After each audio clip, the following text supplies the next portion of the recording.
Hi. Um, okay, so this is Breaking Through the Shadows in Search of the Anima Mundi, the World Soul, Part 1. Yeah, in astrology, we pay a lot of attention. I mean, unless you're a mundane astrologer, you pay a lot of attention to the personal chart. But I found lately, with all this going on, in fact, in the last few years, actually, I haven't experienced it. It happened to me in 2012, and I didn't know what was going on there. I had a terrible year, and it wasn't until later I found that this shift, this awakening, had begun, and it had begun for a long time, but it really took off in 2012, and that was a relief to know something was happening because I was in a bit of a mess. I got ill. I had three dogs die. That was great. My partner left, and yeah, just everything. It was one of those dark soul times. So, and now seems good compared to that. I think we've all been having actually quite a lot of practice because, especially when Jupiter went into Scorpio, and it's got pretty dark lately, and we've become aware of what's going on in the world. I mean, the internet has brought us much closer, and it has its downfalls, but it's an amazing thing. It's actually just on schedule, and I really think that's a big part of the shift, that the internet has connected people. And I mean, this is amazing right now. You know, I'm talking to you. Linda is in Australia, for goodness sakes. I mean, and everyone else, who knows where you are. I'm in France. I'm near Bordeaux, and actually, that's the point I wanted to make too. That when we talk about finding the world soul, we have to first really go into who we are, and we have practice because we're astrologers, and that's what we do. And actually, you know, we underestimate how lucky we are at these times, dark times, when we're going through this sort of dark wood you see here. We have an amazing bonus to have astrology, a connection to spirit, that and to make sense of it all, to make sense of the patterns.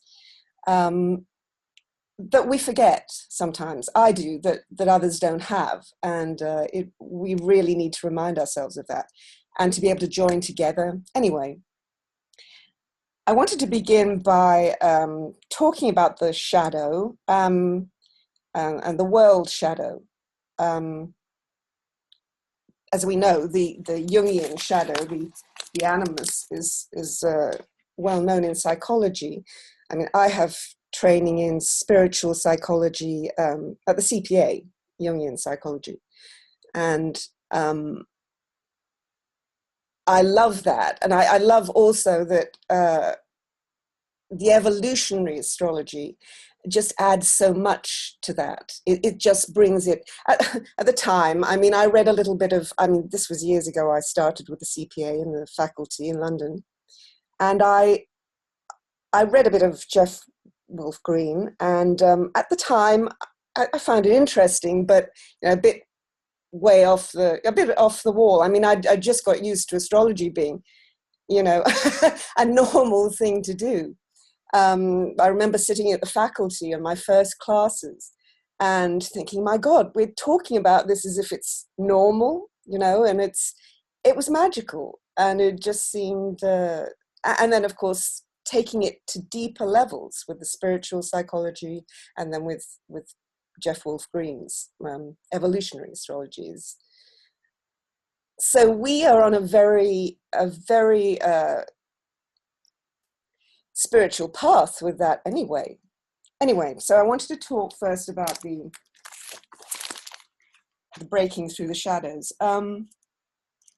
It begins with myth. There are many myths about going down into, in this first part, I'm going to talk about going into the labyrinth.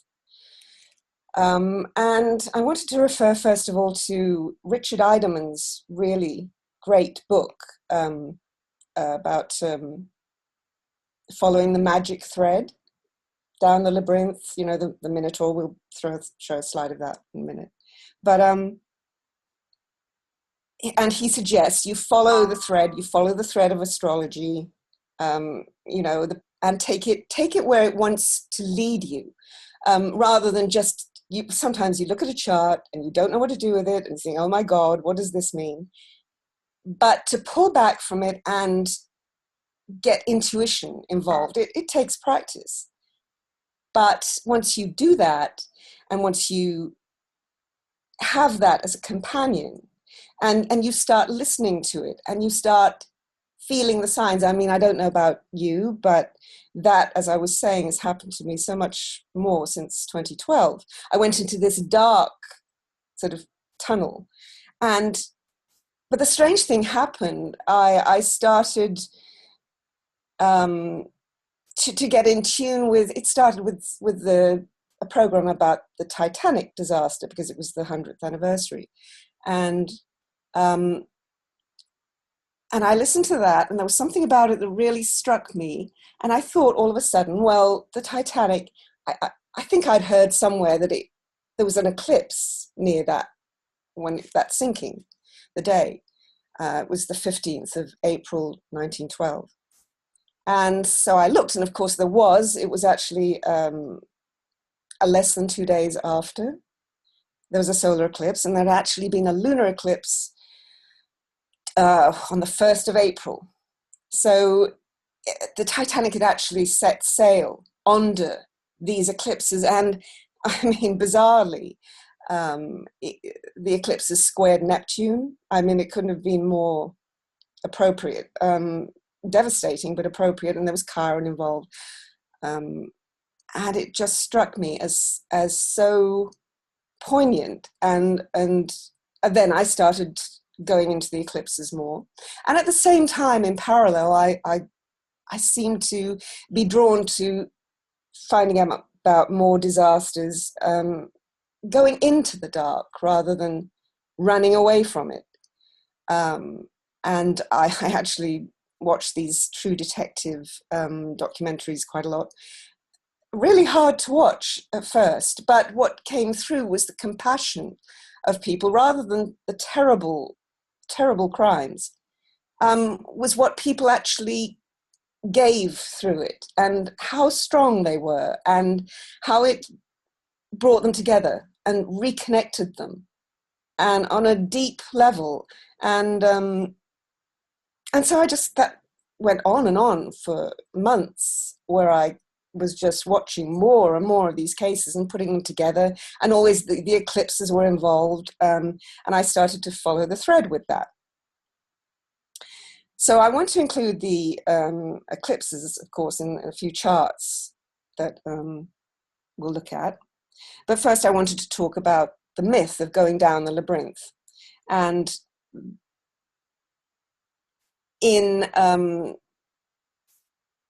there's so many different versions of, say, Alice in Wonderland was probably one of the first, although, of course, the myths before that were way before Alice in Wonderland.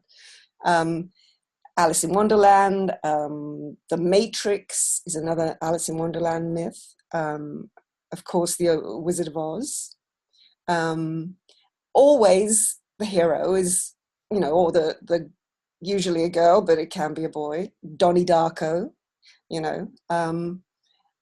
confused. They go on a journey, and there's a sort of a time warp involved usually, but they're falling. They don't know where they're going. They're being taken, and that's the basic myth of it. And the thing is just to be taken, to allow yourself to go with it. So anyway, so the dark path, as in the slide. So after the fall, or the shattering, or the or the happening, or the mirror cracking, or following the rabbit down the hole, choosing the red pill or the blue pill, or having a jet engine fall on your bed, which is Donnie Darko. The Rape of Persephone, which we could put up now. Next. Is that the Rape of... No, it's Nostradamus next. We changed it, sorry. Okay, so the Labyrinth was the myth, of course, with the Minotaur, the beast at the heart of the labyrinth. And Richard Idemann's book, The Magic Thread, talks about following in astrology as if it were the labyrinth and you follow the golden thread. The hero in the myth gives Ariadne the golden thread. She gives him the golden thread, and he follows it to the Minotaur and slays the Minotaur. So the Minotaur is the shadow. You know, Beauty and the Beast has come out, the film just now, it's releasing. And those are the other myths again. There's like the Rape of Persephone. So there's a villain, but the villain is the shadow, but also the love comes out of that. So they're all part of the same thing. So the thing is, when you choose the labyrinth, there is usually, if you go down to in a dark place, there's a shattering. You're forced down the labyrinth, and there's no choice. So you're forced into this. So maybe you think you were dragged, kicking, screaming, but were you really, or was it an unconscious choice? Was it a spiritual choice? I believe, that that's what it always is, that we actually choose spiritually, and obviously in an evolutionary astrology, that's what it's all about, that we actually choose unconsciously what we need. I think actually I was going to quote a little bit from Essays of Evolutionary Astrology, just a little quote from Jeff Wolf Green. And he says about, if the event is necessary in order for the evolutionary factor in life to occur, then a cataclysmic event will occur in order to enforce the change, because it's all about evolution, about change. The nature and intensity of the cataclysm will be in direct proportion to the degree of resistance to the necessary change. And that's not just for the individual, that's for the world, because that's what I wanted to talk about in this, that we're good as astrologers of connecting with astrology individually, but we all now need to connect the individual to the world. So next we'll do the next one on there. We'll do Nostradamus next. He has something to say on it. Right. Okay. So it's actually, amazingly, now the data that I got for this, Linda gave me, is December 14th, and this is Nostradamus' birthday. So that was sort of another sign, he had something to say about this. He has quite a lot to say, but I'll just read one of the quatrains. And I won't speak French because I'll just do the translation. So in this beautiful quatrain, and he actually wrote really well. William Blake tried to do the sort of same thing. And actually, they're no good at all. And William Blake was a wonderful writer, poet, artist, genius. But he just couldn't. So we underestimate how actually artistic Nostradamus was. Now he's become sort of a figure, a commercial figure, which is a shame. But anyway, he's quite close to my heart because I live in the area that he lived in for a while, near Agen. And he used to travel this way to get his herbs from Bordeaux. and actually past this house, which, because this is the route, this is one of the routes, there's the toll bridge that goes on the route to Bordeaux, Paris via Bordeaux. And they would have taken the bridge here. It's an old medieval bridge. And this mill was here too, that we're lucky enough to live in. So I just imagined that he'd have loved a tower. Like, we've got a sort of a keep, it's a fortified mill. And I just imagine he'd have loved that at that point, but he wasn't there in his career yet. But anyway, he got it later because he did quite well. He was a Sagittarian after all. Anyway, so he writes, bodies sublime or sublime and infinite, visible to the eye, will become clouded over by their own reasons. Body, including the forehead, senses, head, and invisibles, will diminish the sacred prayers. It sounds better in the old French he used, but that's the basic translation. Anyway, by that, and the author of this really good book, the Nostradamus Code, he does the translation. And he says about it, that what it means is the ram of Aries and the lamb, which is Christ consciousness. And that's what he means by the head, the chef. And he goes on to say, cosmic bodies, planets, meaning planets and stars, visible to the eye, the weakening of the bond between cosmos and man will weaken even prayer. So he's saying that a separation will take place between humans and cosmos, their own bodies occluding more and more the life-giving power of the stellar world. In other words, the effects of materialistic thought. And this Catran speaks of the separation between these two ways, a separation which is all too clear for those with eyes to see. The future of mankind will be involved with a split humanity, a moral and physical decline, while a smaller portion will begin to move towards a spiritual growth. This division, separation, cannot occur without considerable conflicts between the two divisions. So it's exactly that. It's about the disconnection, which is the part of this process that we're seeing now, that we're seeing, and we're much more aware of the pain in the world.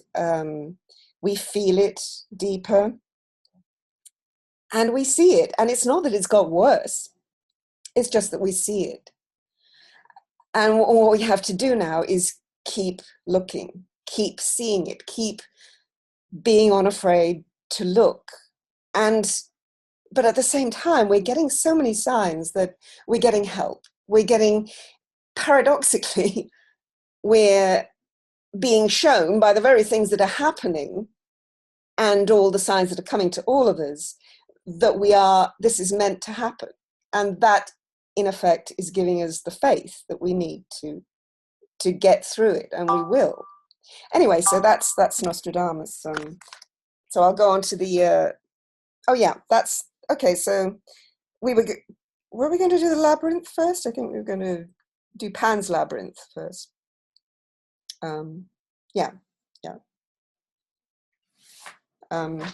Which is it?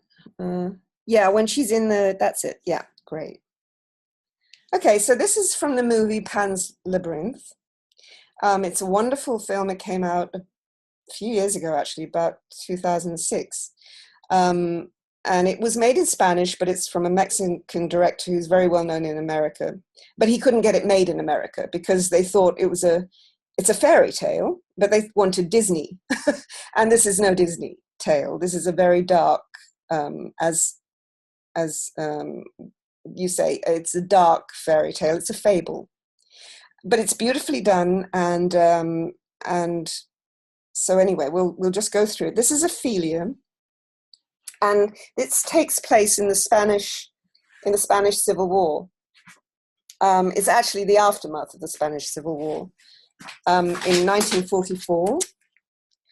And she is living with her mother, who's now married to a captain in the fascist Spanish army. So, and he represents the worst of mankind. He's like a, Nazi. He's a very tyrannical character. Anyway, this is her with, hold on. Yeah, that's him, the captain.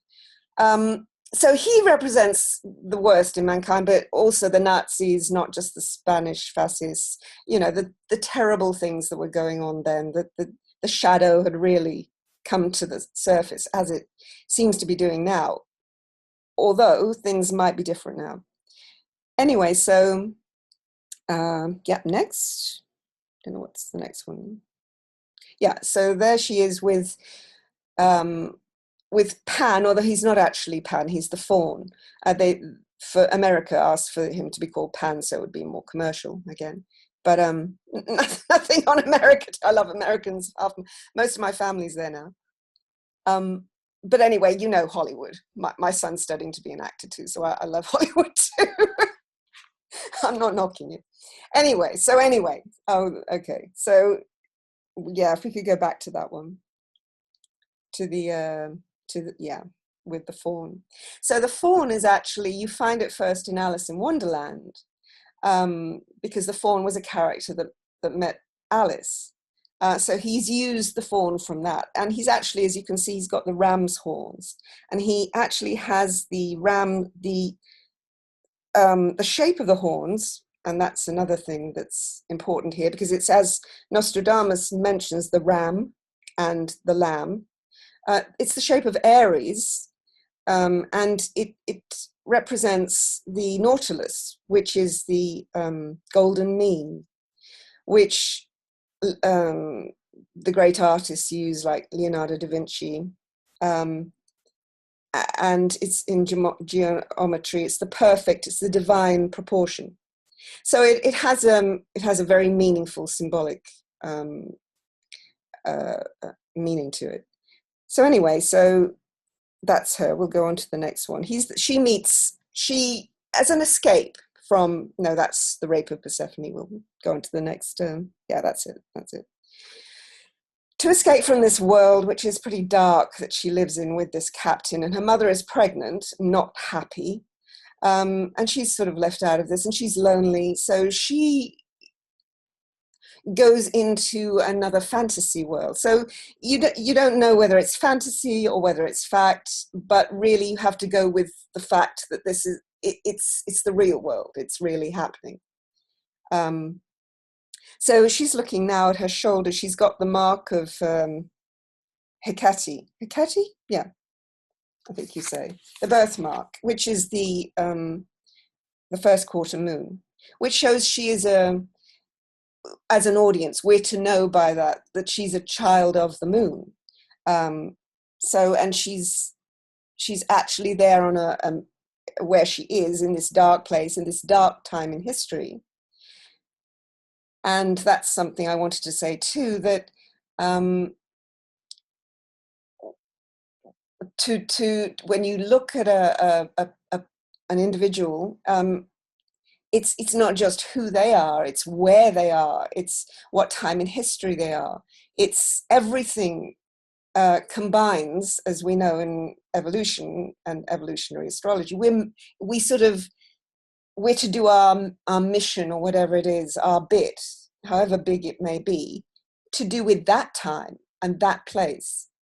And so the world is constantly toing and froing with the individual psyche, with the individual soul. It's not just the world soul here and the individual soul there. It's together, it's connected.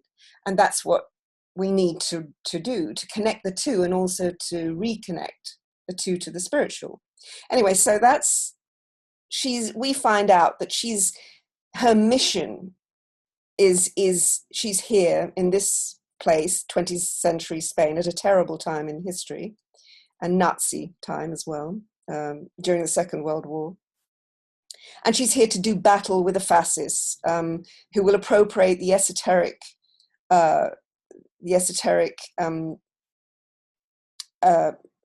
traditions for their own ends, like the Nazis. They were, really big into the occult, but in a very dark, perverse way. So he's drawing an analogy with that. So her intention is to help mankind to rekindle this link to the spiritual world, to rediscover the rose of immortality. So we show her, she goes through this disused forest and garden, and she finds this stone, a stone, yeah, that's 14, yeah, at the bottom. So, and it's like the third eye. The stone is on the ground of the forest. She picks it up, and it symbolizes, as she replaces the eye, it replaces her intention to replace the third eye, to restore the third eye, the spiritual realm. So, anyway, so we go on to Pan. Let's see. She goes down the labyrinth because Pan says that she has 3 tasks to perform, and we won't go into all of that. One is to find a key, and to go to a toad and get this key from its mouth, and it's like the tasks of the heroes. So he also speaks of the 7 planetary spheres. Anyway, so he tells her to go down the labyrinth, and she has this task to do, and it's in the labyrinth. So if we go to the labyrinth, the feast, I guess, because she goes down and there's a feast. Oh yeah, no, sorry, the tree, the tree, 15. Yeah, that's it. That's the portal. Yeah. So this is the portal to the labyrinth, and it's actually symbolically like the fallopian tubes and the entrance to the womb, because this film is actually the second in his series. The first was called The Devil's Backbone, and that dealt with the Spanish Civil War, but it dealt from the point of view of a teenage boy. So how his masculinity was affected by war, how he's growing up, just to have to fight. And that's a wonderful film too. And this is the second, which deals with the feminine, with the innocent child also. So innocence and the mother. So this is all a feminine sort of Venusian aspect. He uses symbology wonderfully. Anyway, so she goes through the portal down to the labyrinth, which is the feast, which is 17. No, 16. Sorry, 16. Yeah. So just to show, this is the spiraling staircase. Everything is in the shape of this spiral, which is the golden mean, which is the ram's horn, which is in most things in nature. Even our brains are in the shape of this golden mean. Mathematically, it's perfect. And so most things in nature have this shape. And so also in our brain, there's the pineal gland at the center, which is, of course, it's related to the third eye. So anyway, so that's the entrance. And then she goes down into the feast, this cavern at the bottom. This is a split screen, and it's obviously showing the analogy between the feast of at the captain's table on the right, and then on the left is the feast, this lavish feast of what's called the Pale Man. And this is the shadow figure. And he's a Saturnian, terrible monster. And you can see in the background, that's like the mouth of hell. There's all this symbology around, and these paintings around the cavern. We could look at that, I suppose, 19. Yeah, and that shows him killing and devouring children, like Saturn, which is, we'll look at Saturn 20, yeah, that's it. And that's Kronos, Saturn devouring his children. So obviously this shadow figure is which is the worst. I mean, that is the shadow, that is evil devouring the innocents, devouring his children. So the Pale Man is based on him, and then that's 18. Yeah, we could go back to that. He actually is sightless. Despite having a lavish feast, he has no flesh on him, and his eyeballs are in a saucer in front, and Ophelia actually disobeys the fawn's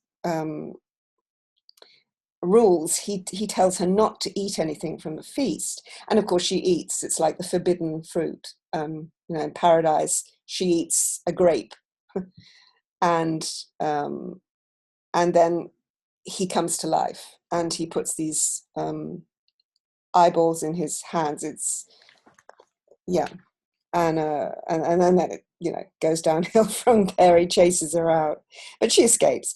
But just to look at that, the shoes in the cavern, there are some very dark symbology there. 21, because what Del Toro is doing is drawing an analogy with the Holocaust, the children's shoes, and then the furnace behind. So he has a very deep intent with this, and it's very moving when you actually see the film. I'd really recommend it. And very fable is so effective. It's even more effective than seeing. It gets you on a very deep level. It's, as we know.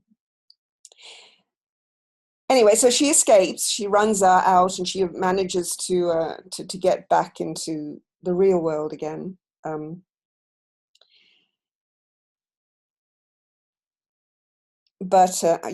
So we'll go to the end of it. Okay. So the 22. What happens is her mother has given birth. The baby. There's a thing about she has a task with this child to save the child, and so it's a great scene actually, because Pan is there. That's the fawn. And he's reaching out for the child. He has a knife in his hand, but he's not to kill the child. He's testing her as to whether she will harm, just draw a little blood. He says to draw some blood, and she says no, she's protecting the child. And then the captain has a gun, and what he sees, it shows from his point of view, he sees her, and they're at the mouth of the labyrinth, which is like a pit. And all he sees is her with a child. So, and it's his child, and so he shoots her. So she actually dies then. We know that from the start of the movie anyway, because it opens with her lying at the entrance to the labyrinth, dying. So that's 23. Yeah, that's it. But as she's dying, you have images of she's been transformed now into the princess, into the queen of the underworld, in other words, and that's 25. And in that, she's wearing the red shoes, which is an echo of the Wizard of Oz, the ruby slippers, and obviously it ties into all the shoes. It's very poignant when you actually see it. And from that, she's fulfilled, she sacrificed her life for the baby. The baby symbolically is meant to be humanity, that humanity is sick and only reconnecting with the spirit can heal it. So she is sacrificed to do that. Anyway, so then the Rose of Mortality, that's number 24. So immortality. So anyway, she achieved that. And then the White Flower, number 26. That is like the Persephone myth, that spring will come back. It's eternal, and she will return. And, it's the innocence as well. So, and that's the final thing, which shows 27, which shows that Pan is, he's actually the Christ consciousness figure as well, with Aries, the ram, as Nostradamus was talking about. So, so we can just show, and we could show that figure of the Jesus as the, that's a very contemporary portrait of the Salvator Mundi. And that's where this comes into this, because this actually came back to light. It was proven to be a Leonardo da Vinci original.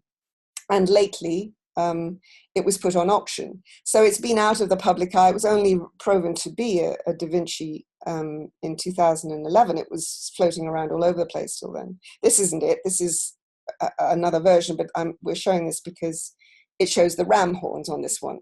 So the Christ consciousness. Christ is the ram. So yeah, actually, yeah, maybe we could go to the Salvator Mundi then and go back to the other ones after. Yeah, that's it. So that's the actual Salvator Mundi, and that's with the, as I was saying, the golden mean, which is the golden ratio, which is the perfect ratios that Leonardo has kept to. And that actually came into the world consciousness on the last quarter moon of 10th of November, which actually there was a transit that happened the day after on the 11th of November, Saturn trining Uranus, which turns out to be connected to the shift as well. It harks back to 2012 and 2016, which I didn't go on to say about, but I will if I get time after.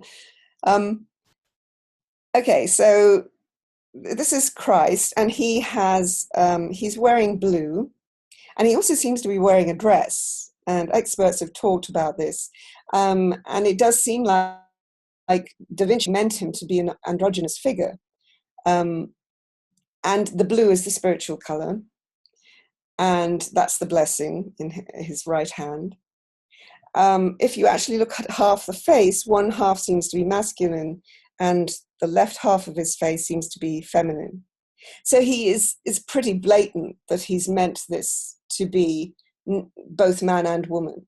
The Christ consciousness is female and it's male, which was pretty good for his time. But then, of course, he was ahead of his time in many ways. But anyway, so in his left hand is the sphere, the crystal rock sphere, and that's meant to represent the world. And experts also say about that there's no refraction of the light, there's no distortion, and Leonardo da Vinci would never have done that purposely, because obviously he knew what he was doing. So he purposely put no refraction there. In other words, there's no distortion, it's pure light. The light of the Christ consciousness is pure. Also, something they haven't mentioned, the experts don't usually mention, but other spiritual teachers do, about the three spots they think is the Pleiades, and that represents the divine feminine one, the shape, the divine masculine, and then the one above is the divine spirit. So there's lots of, there's more in it, but it's as though he's left all of this. He's painted it as a message, even, genius that he was, and spiritual genius. Okay, so this came to light on the 11th of November, and I don't know if we've got the chart for 11th of November there. Is it? Yeah. So Saturn trine Uranus. So it's a perfect trine, and it's pretty near, because the moon was there the day before, as I said, the first quarter. Yeah. Was it the last quarter? Hold on, let's look. Yeah, it's the first quarter. It's going into full. So anyway, so so that's the trine with Saturn at the galactic center, which is meaningful. And it's trining Uranus at 26 Aries, 26 Sag to 26 Aries. And then almost, the moon is almost part of it. And the interesting thing about that, then as I said, if you follow the thread on the world event stage, then it seems like events in the world come up to say something. They are actually like our individual lives, they're saying something, and they connect to our individual lives as well. So tracing back 9 months, again, the Fibonacci numerical sequence, Fibonacci, which is part of the golden ratio, 369 are part of the golden ratio, part of the Fibonacci sequence. It's in frequencies, it's in nature, it's in everything. And it's in the eclipse sequences, it's in the phases. And obviously the birth, for us, the 9-month period of birth, which we're all familiar with, you know, with astrology, it's the phases.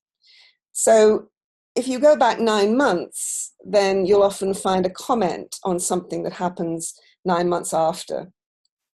So going back 9 months from that, was February the 11th, which is, I can't see the date, but you can see it, Linda. So, yeah, that's it. So it was February the 11th. And of course, there was a lunar eclipse then. And interestingly, that was also a Jupiter-Uranus opposition. And you keep getting, I mean, we've noticed, you keep getting these degrees of Aries, Libra with Uranus there, and with Jupiter was there at the time.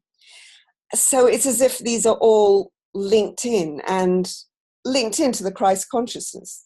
And as I say, these sort of, if you actually go backwards, you can link them into 2012, which was a major, the solstice of 2012, as I started saying, was the start of the precessional sun into what's called the dark rift, and beginning sort of the last transition phase into the age of Aquarius, the shifting of the ages. And it was to be there for 4 years until 2016, until the winter solstice of 2016. So we don't have, I don't think I've put those ones up. I did put the 2016 one, when the sun actually came out of the dark rift, which is the rebirth, which is the 26th of December, 2012. Was it 2016? Yeah. So there you've got the Uranus-Jupiter opposition, you know, and it's pretty near where it is, you know, for November 11th. Sorry, what was the 11th of February? Okay. So anyway, so you've got Jupiter, you've got Uranus, the Jupiter-Uranus seems to be very involved with this consciousness, with the connection. So anyway, it's like a wake up, and it really is, isn't it? Jupiter and Uranus.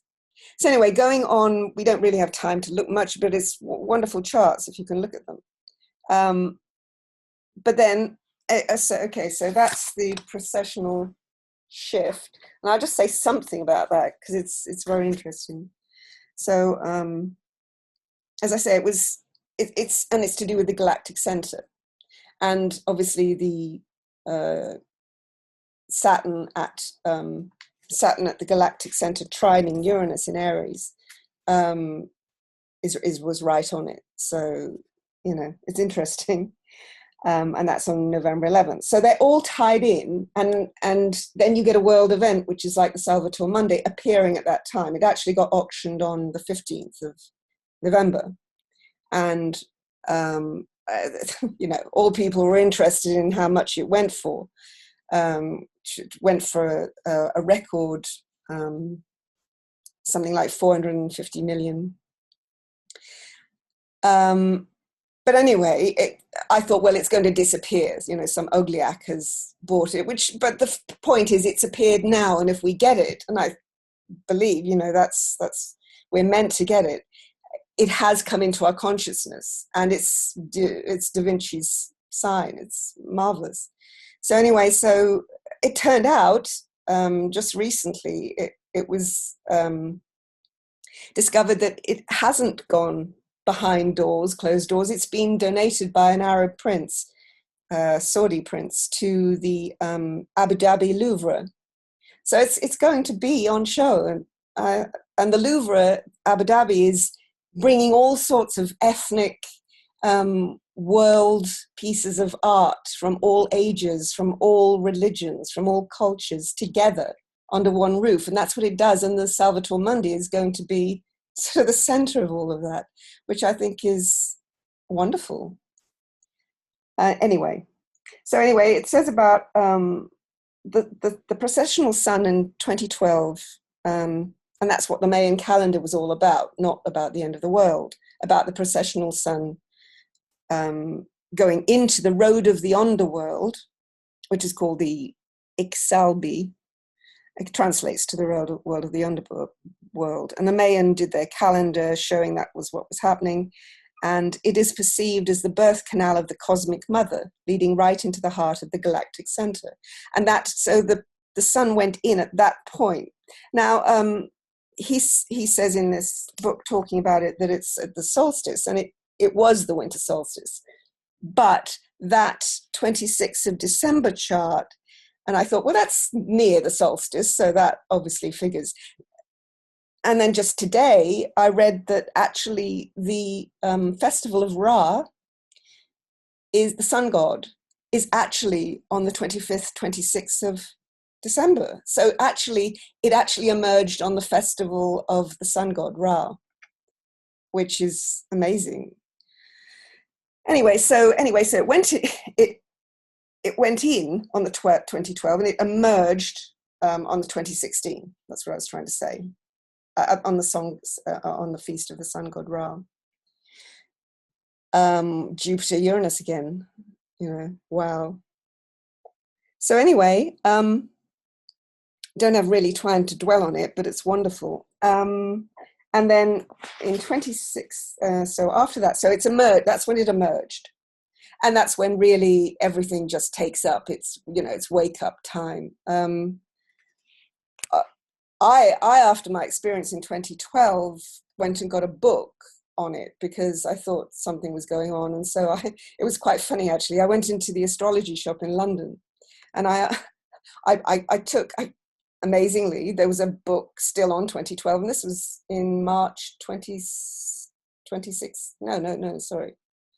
Was it 2016? No, 2015. Okay. Anyway, so she said, you do know that's out of date, don't you? So anyway, yeah, just the precessional age is changing. Doesn't date. Anyway, so she didn't give me a discount. I could have milked that, but I didn't. Anyway, so go on to so the November 11th, which is connected to this chart, which is connected to February 11th, which is the 9-month period. So looking at the Sabian symbols, and that's another tool I use a lot, and a lot of us online, I notice, are doing it now. They're wonderful, and I have Lynn Burbeck's book, which is great, and but also Linda Hill's book is great too.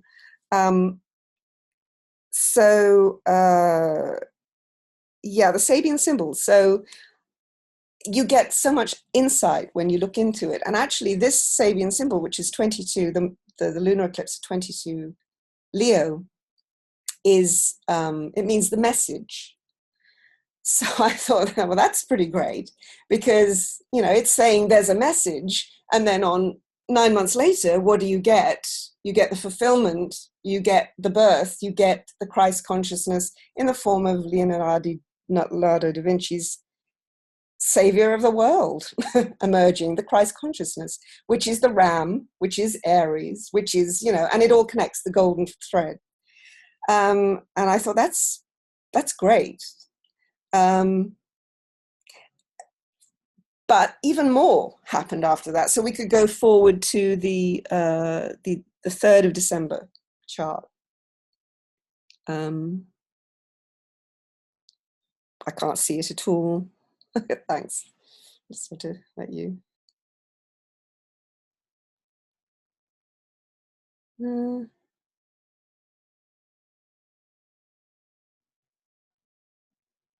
Because we didn't put them in, I didn't put them in C. There we are, thank you. Right, so the 3rd of December, then the next thing happens, and of course that's not far off, and that was this really, really intense full moon in Gemini. and of course, making that T-square to Neptune was amazing. So does it show that? It was going, I mean, this shows the actual full moon. Oh no, here we are. Hold on. No. Where is it? This shows the actual Jupiter trine Neptune, which was a few hours after, or before. Hold on, let's see where the moon is. So yeah, it's gone. What is it? Has it gone past it or forward? I can't think anymore. Anyway, you know what I mean. It hasn't got there yet. Right. Okay. So when it gets obviously to the sun, it's full, and so the actual trine happened a few hours before that. And on that date, it was announced the release of The Shape of Water, which was Del Toro's follow-up movie. He did the two movies, which were about war and about the feminine and masculine and the innocence and the mothers suffering through man's war, man's shadow, in other words. And so it said at the time, he's planned another movie, but, it took years, nothing happened. So he always intended the trilogy, one more movie. And lo and behold, it was announced that this, and it's perfect because the name of the movie is The Shape of Water, and you get this wonderful Jupiter trine Neptune in water. And that seems connected to the Christ consciousness. I mean, it's just so poignant. So if we go back to the poster of the Shape of Water, yeah, that's it, 30, yeah. And you can see the red shoes. So it shows he hasn't said as much, but you can see that's the third movie, because she's wearing the red shoes that were echoed, from The Wizard of Oz, the ruby slippers, and Ophelia was wearing them.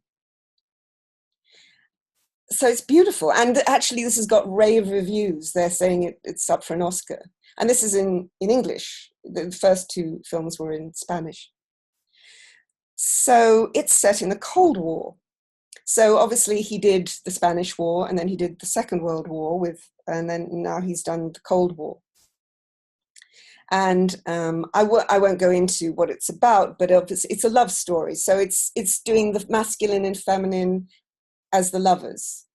So it's wonderful. So I haven't seen it yet, but it sounds great. And so anyway, so yeah, that's his first one, The Devil's Backbone, and that's the unexploded bomb, which is like the phallus symbol, which is the Mars. As I said, that's the teenage boy, and the other was the young girl. It's brilliant. He's a brilliant movie maker. So anyway, so I thought then, okay, there's another connection, the Cold War, and he's set The Shape of Water in 1962. So have a look at the ephemeris and see if anything here traces back to 1962. Yeah, that's it. So that's one of the. So the first eclipse was the 11th of August, 1961, because that's it, 34. Yeah. So obviously that's the 11th of August. So you've got the 11th of November, you've got the 11th of February, you've got the 11th of August. So it's on the Metonic cycle. The eclipses come back every 19 years, 18.6 years. The solar eclipses, the lunars are more erratic. So they repeat, and you find when they repeat that it's another bit of the story. So this is 1961, which is obviously the year before 1962, but that's the main event that happened in 62 was the Cuban Missile Crisis. Yeah, that's it. So it actually started in 61 on that around the time of in the April, but then it's picked up by that eclipse because the Bay of Pigs started then. So it all started with the Bay of Pigs, which was the invasion of Cuba, and that started in 61, around the time of the 11th of August. So it developed then, and that again has a Sabian symbol with that one.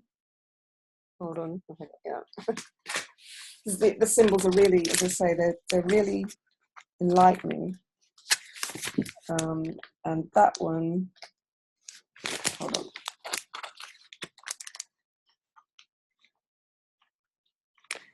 Is transformation. That's the name of the game. So, I mean, I don't know how much anyone transformed, but it just shows it's been going on a long time. I mean, we haven't just, we've stepped up the gears into the shift, and, we've really taken off now, but it's been happening. It's a process over years and years and years. And so now we're sort of being harked back to the same sort of scenario, which makes sense. And even Del Toro picks up on that and makes a movie of that time. It's remarkable when you go into the synchronicities. So anyway, so then go on to the other eclipse then, which was the next one, which was that one. So that was when so they're all connected to the Bay of Pigs and the missile crisis. And the missile crisis was when there was almost a nuclear war started. It was, it was a really near miss. So it was intense, and amazingly, actually, that Sabian symbol, that one is a big bear. It means a big bear. 23 Aquarius. A big bear sitting down and waving all its paws. So it's power tamed. Lynn Burbeck says, truly great power does not degenerate into mere force, but remains inwardly united with the fundamental principles of right and justice. So, I'm not sure that right and justice was the thing that stopped it, or maybe it did on someone's part. I don't know. But it was a near thing. And those eclipses are coming back. They have started, as because the sequence is back again. And that brings Saturn into it, because that's another clue, because it's a Saturn cycle. The Saturn cycle is very close to the lunar cycle. So we're going to get the second return from that period in 2020, which is when the Saturn-Pluto alignment comes up, and then eclipses too, which there isn't time to go into, but these same eclipses, it's a cycle again. So really, if we see it as a cycle, it's as if these things are coming up for humanity to address again, which is comforting in some ways, because you think, well, we're meant to evolve, we're meant to learn something from it. So that's heartening, I think.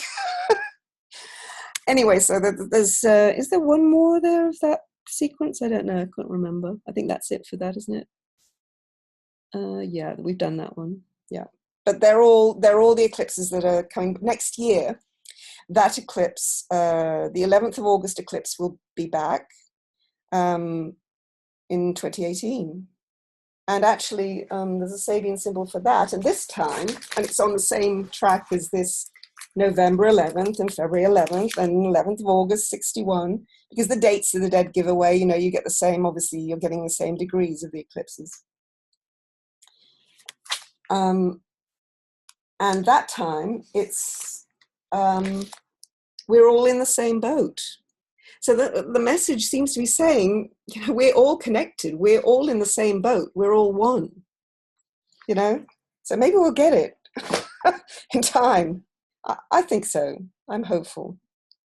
But anyway, so wonderful. That was the message, it seems to be. So the Salvator Mundi, everything. So that's Jesus. I haven't seen Jesus' chart. I don't know if you want to say something, Linda, about it, but or someone else knows. I mean, obviously he's got loads in Pisces, and it's wonderful. Does someone want to say something about it?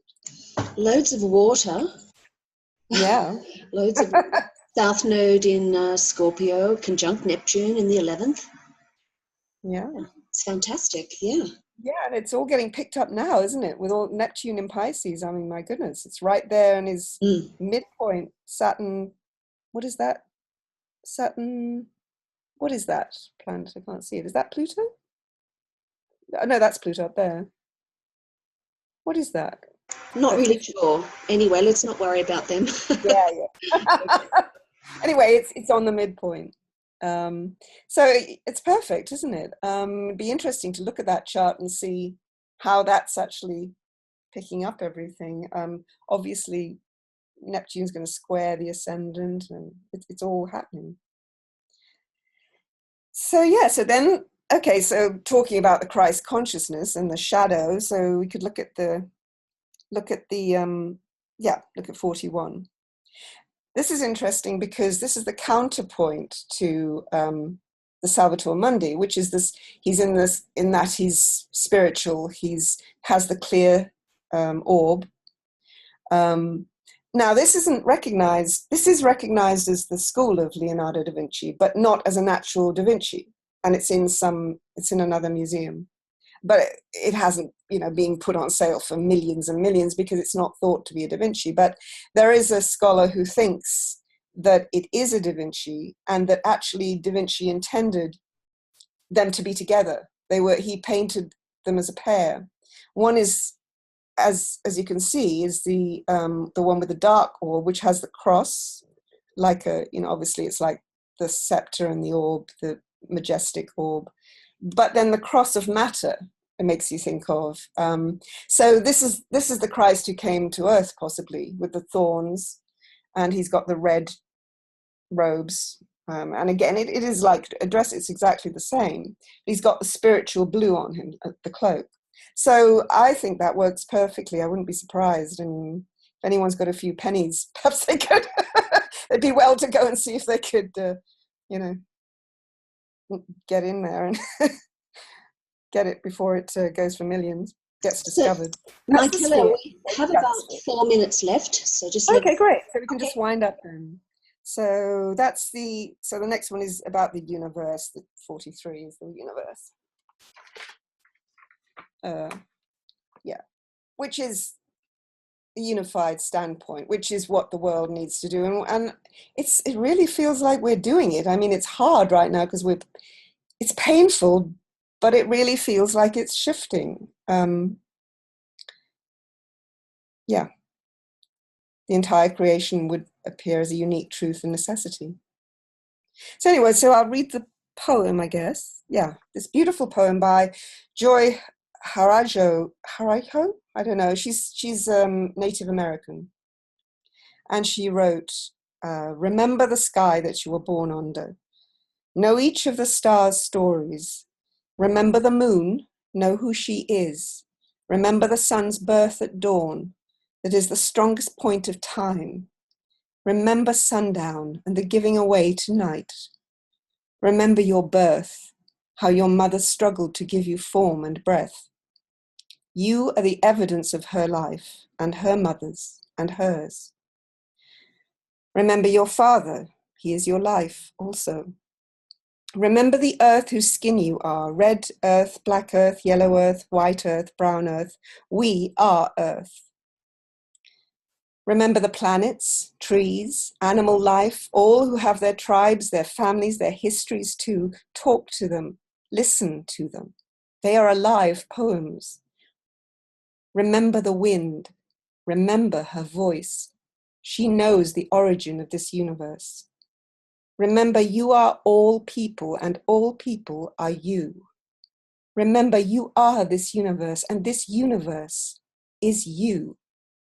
Remember all is in motion, is growing, is you. Remember language comes from this. Remember the dance languages, that life is. Remember. Mm-hmm. Fun. Wow. Beautiful, Michaela. I loved your meeting. Thank you so much. Oh, great. Thank you so much. Thank you. So interesting. So thank you from all of us, and we must go now, so we'll catch you next time. Thank you, Michaela. Great. Bye. Thanks a lot. Bye. Bye. Thanks, Michaela. Thank you. It was beautiful. Thank you. Thank you. That was great.